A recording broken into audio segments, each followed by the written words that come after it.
Muy buenos días, tengan todos bienvenidos y bienvenidas a este su espacio Periodismo y Sociedad. Siempre con el interés, con la ayuda de Dios, de que aunemos esfuerzos para construir un país mejor, pero para todos.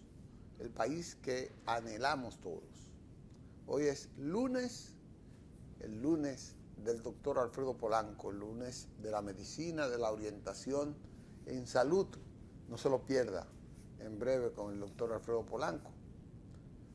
Pero antes tenemos temas importantes que quiero externarlos después de esta pausa. Gracias, regresamos con ustedes. Este lunes tiene muchos temas que no son habituales, pero que son muy importantes, son trascendentes. Una es el Código Penal, aprobado y promulgado ya por el presidente Luis Abinader, el Poder Ejecutivo. De eso tenemos que hablar con profundidad. Pero yo quiero soslayar ese tema, a pesar de la importancia, del impacto que tendrá en la República Dominicana, por un tema particular que ha ocurrido, que ocurrió la semana pasada. Se trata de un joven periodista que fue anunciado como desaparecido y fue publicitado por los distintos medios de comunicación, sus familiares, amigos, compañeros de trabajo, como desaparecido. La policía ha rendido un informe de qué pasó con él, porque lo encontraron detenido en un cuartel donde duró 3 días detenido sin que nadie supiera, ni siquiera la misma policía sabía que estaba en un cuartel de la policía. El joven Edward Ramírez ha vertido su opinión diferente a la que la policía ofreció. Y yo quiero que a través de este programa se escuche esa versión de este joven que pasó esos 3 días preso, incomunicado con sus familiares, en violación a la ley constante, en la ley evidentemente, a pesar del nuevo código que se estaba discutiendo y que se estaba aprobando. Y yo quiero que ustedes lo vean, lo escuchen, para que ustedes se hagan un juicio sobre este caso. Señor director, Humberto, si lo tiene listo, vamos a la publicidad de este evento. Hola, mi nombre es Eduardo Ramírez y esta es la verdad que estaba esperando por mostrarles. Como ustedes saben, el pasado miércoles estuve apresado por la Policía Nacional. Antes que todo, y contarles lo que pasó, quisiera agradecerle a mi familia, a mis seres queridos, amigos, también al medio en el cual trabajo y por supuesto a todas las personas que se hicieron eco de esta situación tan delicada. El pasado miércoles yo estaba en las instalaciones del Centro Olímpico, en donde acostumbro a correr grandes cantidades de kilómetros, como 25 o 30 kilómetros, debido a que soy atleta medio maratonista, pero también practicaba natación hasta el momento en el que el Centro Olímpico fue cerrado por su remozamiento. Como ustedes saben, a esa hora yo estaba ya a las afueras del Centro Olímpico, junto con otras personas, y un individuo comenzó a lanzar piedras en las afueras del Olímpico, específicamente en la avenida John F. Kennedy. Allí nosotros procedimos a correr lo más que pudimos. Sin embargo, esa persona estaba lanzando piedras. En un momento determinado yo me devolví a tomar piedras para lanzárselas y nos mantuvimos unos segundos haciendo esto hasta que yo vi que la persona se estaba acercando mucho a mí, y pues entonces procedí a emprender la huida. Alcancé, gracias a que tenía buena resistencia, alcancé a mis compañeros entrando por un play que hay en el Centro Olímpico, y cuando alcancé a verlo, ya una patrulla de la policía había detenido a uno. Yo, al ver esto, entonces salí, y al momento de salir por esa entrada, Entonces me encontré con un agente de la policía que tenía en sus manos un arma de fuego. Al momento de yo ver el arma de fuego, yo levanté las manos y me identifiqué, le dije que yo no era un ladrón, le conté bastante sofocado, cansado, porque estaba corriendo anteriormente a eso, lo que había pasado, estaba bastante sudado también, y allí le conté primero lo que nos estaba pasando, segundo, procedí a identificarme, le mostré mi carnet de trabajo, le entregué mi cédula de identidad para que ellos hicieran el peritaje correspondiente, lo cual consistía en ubicar mi cédula en un teléfono para identificar si yo tenía antecedentes penales. Todo esto pasó y ahí entonces la gente de la policía tomó una actitud un poco alterada, sugiriendo que yo era sospechoso de robo, a lo cual yo me alteré diciéndole que yo era un ladrón, que yo le había presentado mi mochila, en la cual estaban mis equipos, en la cual estaba mi carnet, en la cual estaba incluso una acreditación de un evento que ocurrió en Santiago de los Caballeros, en donde participaron ministros de Interior y Policía de toda la América Latina. Posterior a esto, ya bastante enfurecido, yo le dije que iba a llamar a un coronel de la policía que me conoce y sabía que yo era periodista, que yo trabajaba en un medio de comunicación. El agente policial, al escuchar esto, se alteró y me dijo que yo podía llamar a quien yo quería. Ahí las cosas se alteraron un poco porque yo le dije que conocía todo el procedimiento que él tenía que agotar, que yo no era un loco y que no era una persona a la cual él iba a engañar, ni iba a meterle presión. Sencillamente yo quería llamar a esas personas para que ellos supieran que yo estaba ahí y que estaba en un conflicto con la Policía Nacional.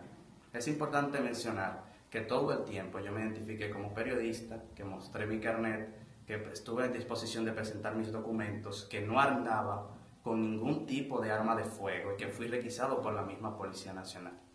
Posterior a esto, yo intenté hacer 2 llamadas con mi teléfono mientras todavía lo tenía para llamar a personas que pudieran ir a rescatarme, personas que yo entendía que podían hacerlo debido a los cargos que tienen.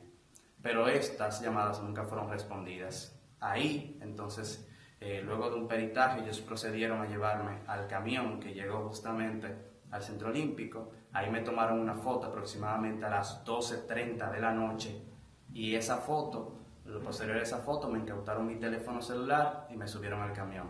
Ahí comenzamos a hacer una ruta por todo el Distrito Nacional en una llamada operativos que ellos hacen, y entonces allí es en donde nos pasamos desde las 12:30, 1 de la mañana, hasta las 6 de la mañana en ese camión dando vueltas por todo el Distrito Nacional. Durante ese proceso yo le pedí que me dejaran hacer una llamada. Un agente lo aceptó, pero al momento de hacer la llamada, yo recibí una llamada para atrás de la persona que se iba a encargar de hacerme las gestiones, pero es importante destacar y mencionarle a ustedes que yo le pasé el teléfono a esa persona, a la autoridad que estaba ahí, que era el policial de mayor rango, y más nunca yo volví a ver mi teléfono. Cuando llegamos al destacamento, a las 6 de la mañana, yo volví a insistirle a los agentes de la Policía Nacional para que me hicieran la llamada, y me dijeron que sí, que me iban a hacer la llamada, pero que primero me quitara los cordones, la correa, lo volviera en mi mochila, y que esperara hasta entrar a la celda para ellos entonces ir allá y dejarme hacer la llamada, cosa que nunca pasó. Durante todo este tiempo, yo siempre me identifiqué como periodista. Un punto muy importante que mencionar es que la inspección que hicieron, en donde recaudaron mis datos, fue a las 9 de la mañana del jueves, y que después de esto se soltaron personas a las 11 de la mañana, y a mí no se me incluyó en ese grupo de personas, asumiendo que, no sé, en un momento ya cansado, yo intenté reclamarle a un agente del DICRIM y él me dijo que me callara porque yo era un ladrón. Es importante que esto quede en este video para que sepan que yo no lo voy a ocultar. Una persona identificada como Paniagua, que es miembro del DICRIM, yo en reiteradas ocasiones, tanto a él como a todos los policías que estaban allí, le identifiqué y les dije que era periodista, que buscaran en mi mochila, en donde estaban mi carnet, en donde estaba mi acreditación, en donde estaba incluso, señores, todos mis documentos, todo estaba en mi mochila. Y ellos me decían que ellos no sabían identificar cuál era mi mochila, que no la veían ahí. Ahí también yo estaba asustado porque pensaban que mi mochila la habían sustraído. Posterior a esto, yo insistí, pasó todo el jueves yo ahí detenido sin comer nada, pidiéndole a esas personas que me dieran la oportunidad de llamar a un ser querido, que me dieran la oportunidad de hacer una llamada para decirle a mi familia que yo estaba ahí detenido, y esto se me fue negado, hasta que una persona escondida decidió dejarme hacer la llamada, y ahí pude llamar a mi casa, aunque lamentablemente no pudo ser contestada. Digo esto porque no quiero satanizar a la Policía Nacional, sino a esos agentes que, sabiendo que yo estaba ahí, que sabiendo quién yo era, se negaron a brindarme la ayuda. Fue tanto mi esfuerzo que yo agarré el teléfono de un agente de la policía y le escribí mi nombre completo para que cuando le diera a buscar aparecieran todos los videos, apareciera todo lo que yo hago en los medios de comunicación. Y esa persona me dijo: sí, ya yo sé quién eres, estamos esperando orden de que te liberen. Pero esa orden nunca llegó. Y llegó hasta que yo tuviera que amanecer en esas mismas condiciones, sin comer, sin comunicarme con mi familia, para amanecer hasta el viernes a las 8 de la mañana, que es cuando me permiten o me sacan de allí a cuentagotas, como que era una selección de quién era peor o mayor. Durante esta estadía, yo quiero decir que habían personas con conflicto con la ley que fueron liberadas, y que a mí nunca se me dejó salir, a pesar, señores, de que yo no tenía ningún antecedente penal, que yo nunca había tenido ningún conflicto con la ley, y que sobre todo, en algunas ocasiones, yo incluso había colaborado con la Policía Nacional. Todo esto fue olvidado, ignorado por parte de los agentes de la Policía Nacional, incluyendo a la persona que estaba encargada, que yo hago responsable de toda esta situación, el señor Paniagua. Yo con este video quiero dejar las cosas claras, porque hay muchas especulaciones, y a mí no se me agarró en ningún momento haciendo nada indebido, ni nada que vaya en contra de la ley. A mí se me agarró corriendo, yo levanté mis manos cuando fui encontrado, en ese momento específico, yo levanté mis manos, me identifiqué y me puse a disposición de la justicia, mostrando mi cédula, mostrando mis documentos de trabajo. Quiero que esto quede bien claro, porque hay especulaciones y la gente puede especular, pero la verdad está ahí. La verdad está ahí, y eso es lo que yo quiero, que al final de cuentas salga la verdad a la luz. Yo digo responsablemente que a mí se me privó de mi libertad por capricho personal de los agentes que estaban ahí. Y lo digo responsablemente, sin importar las consecuencias que esto tenga. Quise hacer este video para aclarar todas las especulaciones que se han hecho en torno al apresamiento y en torno a todas las horas que tuve que durar en un destacamento de la Policía Nacional que ya tiene historial de este tipo de casos, en donde se me vulneraron mis derechos porque no se me permitió llamar, a pesar de conocer la persona que estaba ahí, y a pesar, sobre todo, señores, de que tenía el derecho de llamar a mi familia, cosa que a mí no se me permitió durante mi estadía en el destacamento de la Policía Nacional en Naco. Agradezco nuevamente a todas las personas que se hicieron eco de esta noticia, agradezco a los medios de comunicación que se han mantenido atentos a esta situación, y agradezco infinitamente a mis amigos, también a mi familia, que sé que estuvieron bastante preocupados por esta situación. De verdad, muchísimas gracias, y espero que esto no le ocurra a ningún otro ser humano en la República Dominicana.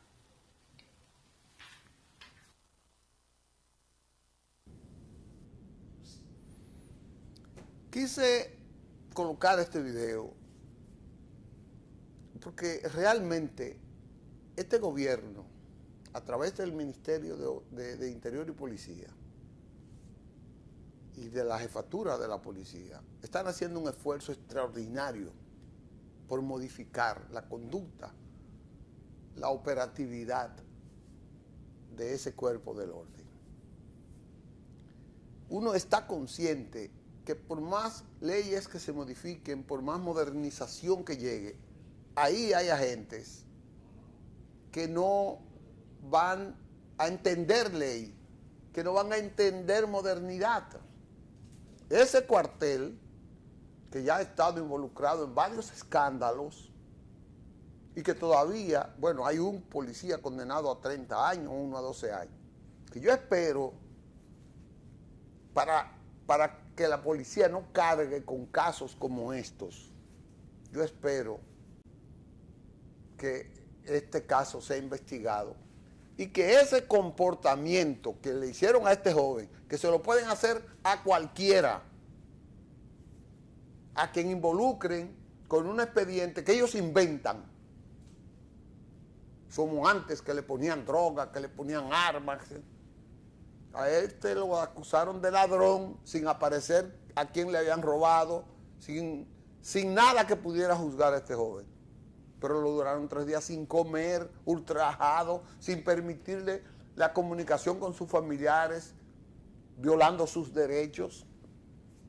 Esos policías no tienen derecho a eso. Y eso no es toda la policía, yo tengo que resaltar, porque ha habido cambios. Pero eso empaña mucho la policía. Y yo espero que casos como este, esos policías deberían estar investigados cuanto antes. Porque le mintieron inclusive a la jefatura de la policía. Le mintieron. Porque las explicaciones que dio la policía a través de su vocero no fueron esas. Fueron otras. Es decir, que le hablaron mentiras a sus jefes. Y la policía entonces toda apañó eso sin querer. Entonces esas cosas tienen que cambiar. Yo sé que van a cambiar con un proceso que se está iniciando, pero tiene que ser con ejemplar castigo a esas conductas policiales que ha hecho. Yo creo en esa versión del joven. Yo creo en ella. Yo creo en esa. Yo no creo en la de la policía. Así es que son las cosas. Le pido excusa al doctor Alfredo Polanco que hoy es su día. Vamos a una pausa y entonces venimos con los consejos de salud del doctor Alfredo Polanco. Bien, regresamos con ustedes y ya viene la parte estelar del día de hoy, de los lunes, que es la intervención del doctor Alfredo Polanco con un tema de salud muy interesante. Doctor, le doy los buenos días. Saludos, ¿qué tal, Licho? Y a todos nuestros amigos televidentes que como cada lunes están esperando este programa. Hoy conversaremos sobre una de las principales complicaciones del paciente diabético. Una complicación bastante temida que es el pie diabético.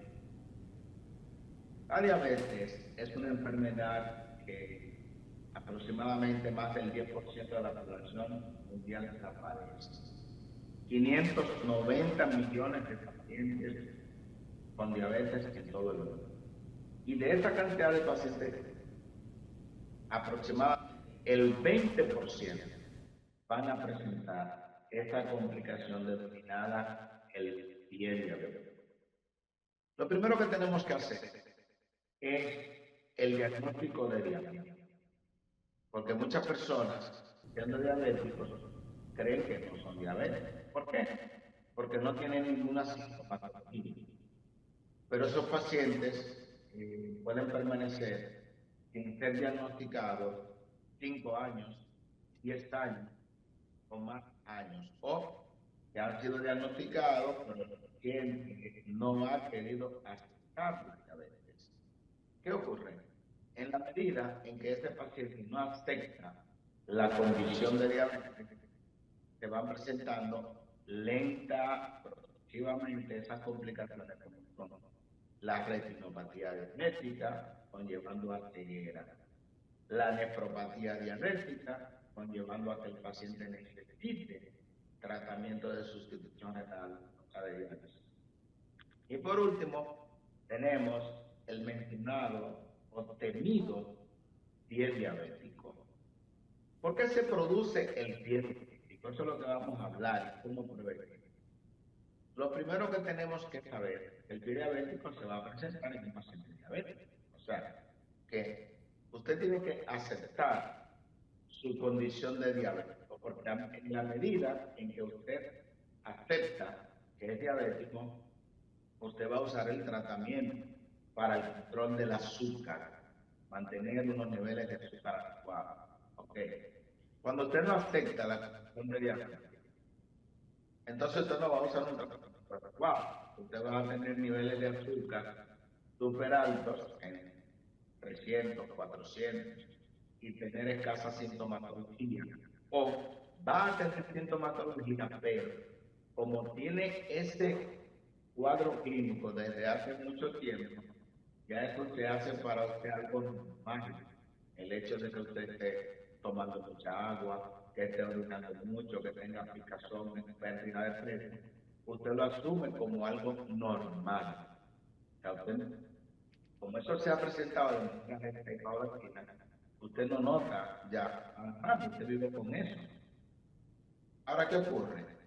Esta azúcar alta le va provocando daño a nivel de nervios periféricos de los miembros inferiores, que es lo que se llama neuropatía diabética.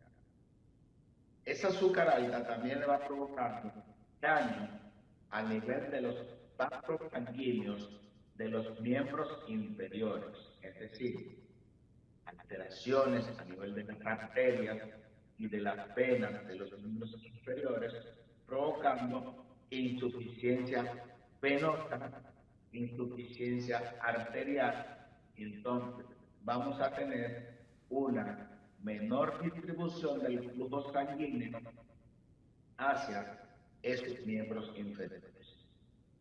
En la medida en que pasan los años, este paciente va, a consecuencia de esa disminución del flujo sanguíneo, a consecuencia de esas alteraciones de los nervios periféricos, el paciente va perdiendo la sensibilidad en esa área.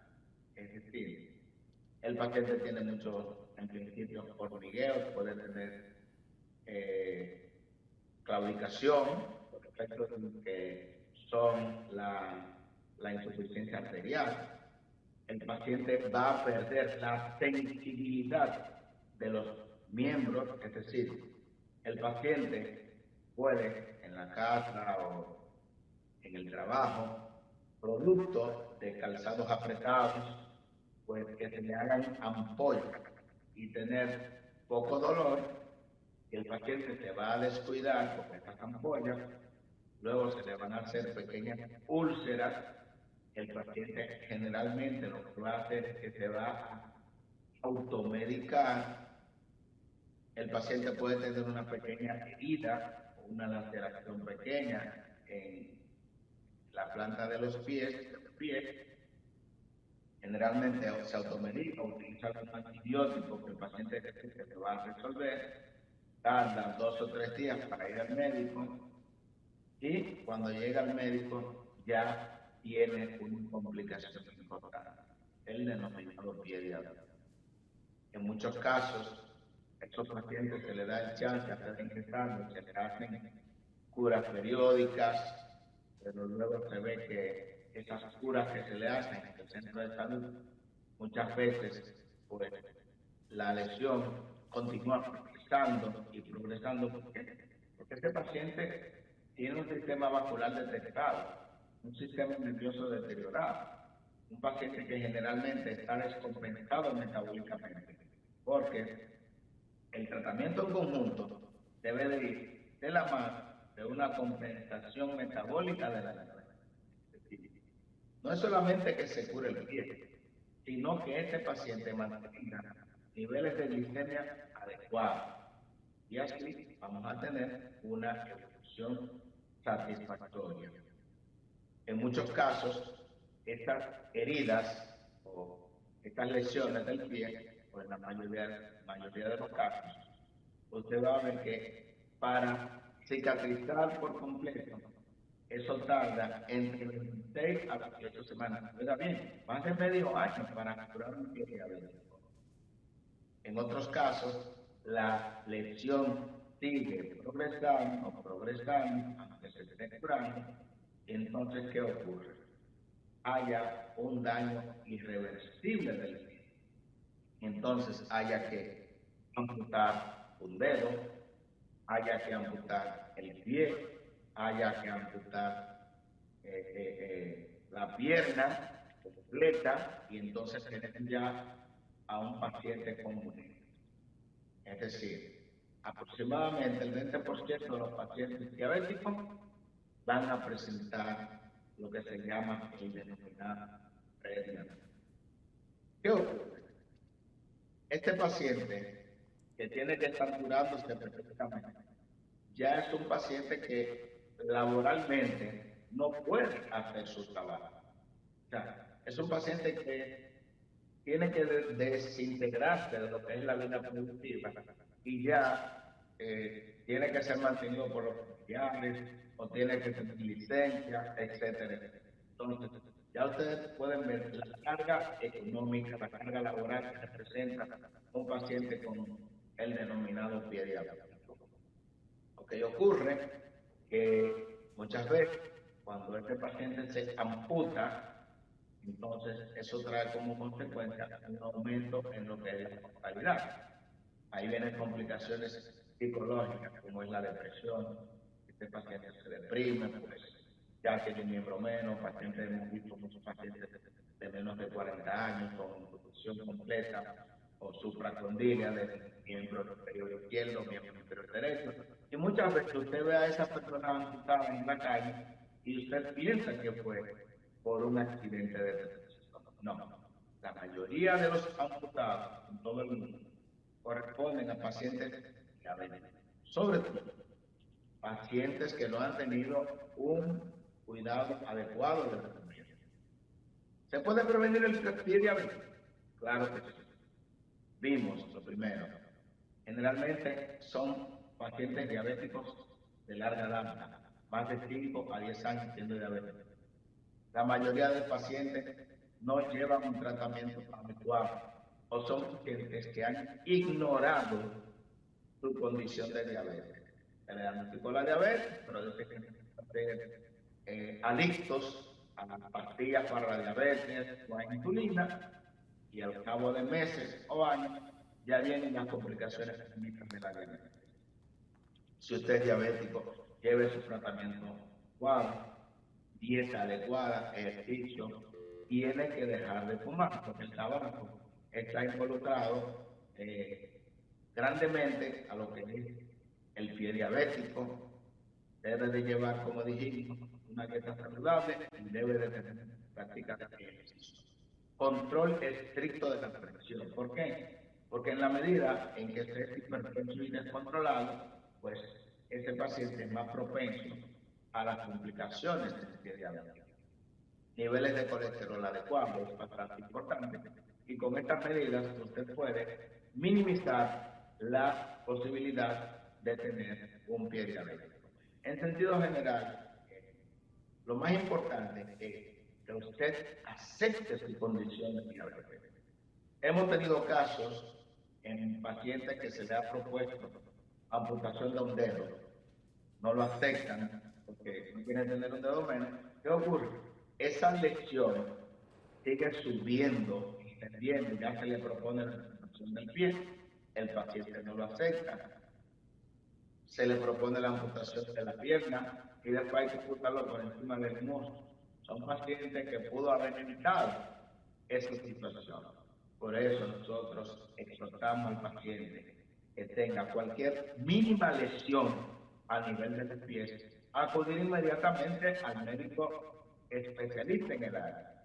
En República Dominicana tenemos muchos cirujanos especialistas en pie diabético. De hecho, en el Instituto Nacional de Diabetes, en el INDE, hay un área de pie diabética donde ahí se le da un tratamiento bastante adecuado. Y tenemos médicos especialistas en pie diabético ya a nivel nacional, en diversas provincias. O sea que es importante que usted como diabético acuda periódicamente a lo que es una evaluación preventiva de lo que es el pie diabético. Y ahí le van a explicar cómo utilizar los captados, debe de secreta, pero que no sea a nivel interdigital o entre los dedos, porque esto favorece lo que son los hongos. Muchos pacientes han desencadenado el pie diabético secundario a tener lo que es el pie de atleta. O sea que deben de tener un cuidado especial los pacientes que tienen pie de atleta y utilizar los antimicóticos, los medicamentos correspondientes, que esos medicamentos se los indica su diabetólogo o su endocrinólogo. En conclusión, el pie diabético es una de las principales complicaciones del paciente diabético y es responsable de una alta morbilidad y mortalidad. Es decir, que las medidas preventivas para el pie diabético es importante que cada paciente diabético lo aplique. Si usted no está seguro de si tiene la condición de diabetes, porque un día un médico le dijo que el azúcar la tiene un poco alta, importante que usted acuda a su médico de cabecera para que le haga un screening para determinar si usted es diabético o no. Y si es diabético, use su tratamiento. Doctor, quiero hacerle... A ver. Sí, porque yo he visto muchas personas que le han propuesto la amputación de la pierna como medida irreversible. ¿Es esa la salida indefectible, la amputación, para una persona que tenga ya la afectación del pie diabético? Fíjate, hay pacientes que tienen un proceso infeccioso tan extendido, o sea, que ya están sépticos, es decir, témica, una infección generalizada, y el foco de la infección es el pie. Un pie que el sistema vascular ya está completamente dañado. Un pie que ya las arterias están completamente ocluidas y que no son capaces de llevar sangre adecuada a la parte distal de este pie. Se le hacen arteriografía y se ve que hay una oclusión completa y que no hay manera, que aunque se destape, aunque se abra, pues lamentablemente el proceso infeccioso es tan severo que lo ideal es la amputación.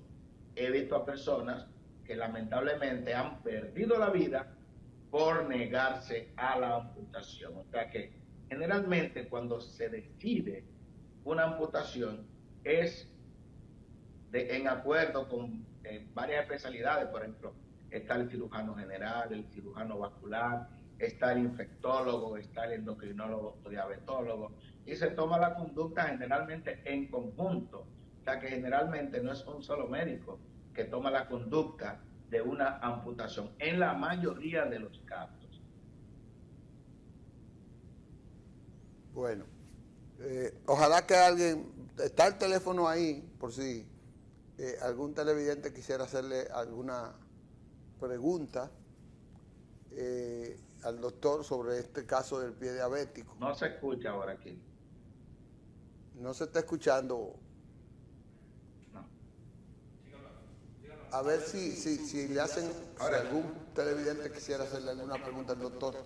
Pero lo más importante, doctor, es que la gente priorice su atención a la diabetes. Ya usted lo dijo, que hay que asumir que la diabetes, porque el pie diabético ya es una manifestación de una diabetes bastante profunda, bastante amplificada. Y no habría mucha solución en este caso. Aunque yo he visto personas que sí se han recuperado de cosas de herida de pie y cosas así. Pero al final, control de la diabetes. Dicho, la mayoría de las personas que llegan a tiempo se recuperan. De hecho, usted va a ver a pacientes que van a cura interdiario por un mes, 2 meses, 3 meses, 6 meses, y en 6 meses se recuperaron. Ahora, hay otros que yo como médico he visto que tienen 4 años curándose periódicamente y no han logrado una cura. Y usted dirá, ¿y qué habrá sido mejor? 4 años visitando un centro de salud para la cura o la amputación de un pie. Entonces hay que poner en una balanza todo eso. O sea que lo más importante en este caso es la prevención, el chequeo de su azúcar periódicamente y el tratamiento adecuado de esa enfermedad. Bueno, doctor, pues muchas gracias por nueva vez. Vamos a ver esta pregunta, esta llamada que hay. Buenos días. Buenos días. ¿Aló? No sale la llamada. ¿Aló? No salen por eso. No. Ojalá que la persona vuelva a llamar. Entonces, doctor, no, lo que quería era entonces darle las gracias. Parece que la persona que llamó no pudo salir al aire en esa parte. Bien, la próxima semana tendremos un tema similar. Muchas gracias, doctor. El de hoy ha sido muy interesante, porque usted dijo 590 millones de personas afectadas de diabetes. Y eso es mucho si lo dejamos que llegue a las consecuencias del pie diabético. Así que muchas gracias, doctor. Hasta luego. Vamos a una pausa. Bien, regresamos con ustedes en esta parte final de Periodismo y Sociedad. Bueno, yo quiero felicitar al presidente de la República por la promulgación del Código Penal, código que venía desde 1844. Un esfuerzo extraordinario del Congreso Nacional, que había tenido el Congreso por más de 20 años. Ese código fue sometido en el gobierno del doctor Salvador Jorge Blanco para modificarlo, pero los demás congresos y gobiernos habían dado caso omiso a ese código. En esta legislatura, en este periodo, se trazó como una meta la aprobación de ese código. Esa es una pieza muy compleja, es un libro muy complejo, sobre todo con las distintas modificaciones de criminalidad, de violencia y de las necesidades de distintas formas de brindarle seguridad jurídica a la ciudadanía. Por eso es complejo. Y un Congreso no tiene toda la verdad, a pesar de que consultó y escuchó a muchos sectores vinculados con la sociedad, las iglesias, consultó al Poder Judicial, consultó a distintas instituciones, a profesionales muy valiosos, distinguidos.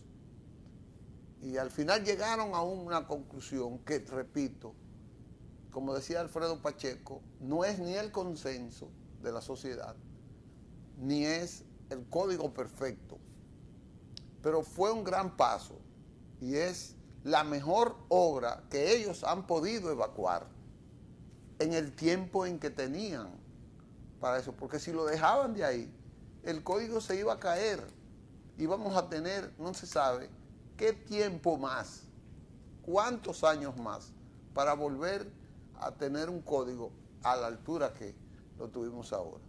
Entonces yo creo que fue una gran decisión. El código tiene un periodo de un año, se llama Vacation Ley, que es un periodo de 12 meses después de la promulgación, para aplicarse.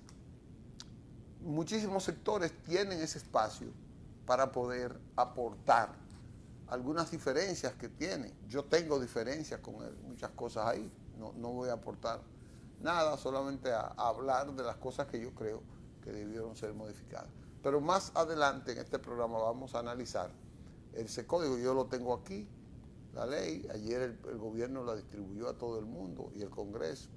Es una buena decisión para que todo el que pueda leerlo lo lea y tenga una formación. Ya tenemos que irnos, dice el pequeño, y yo quiero agradecerles a ustedes su sintonía e invitarlos para que mañana estén con nosotros con otro programa de periodismo y sociedad en este esfuerzo de construir una sociedad mejor. Hasta entonces, si Dios quiere.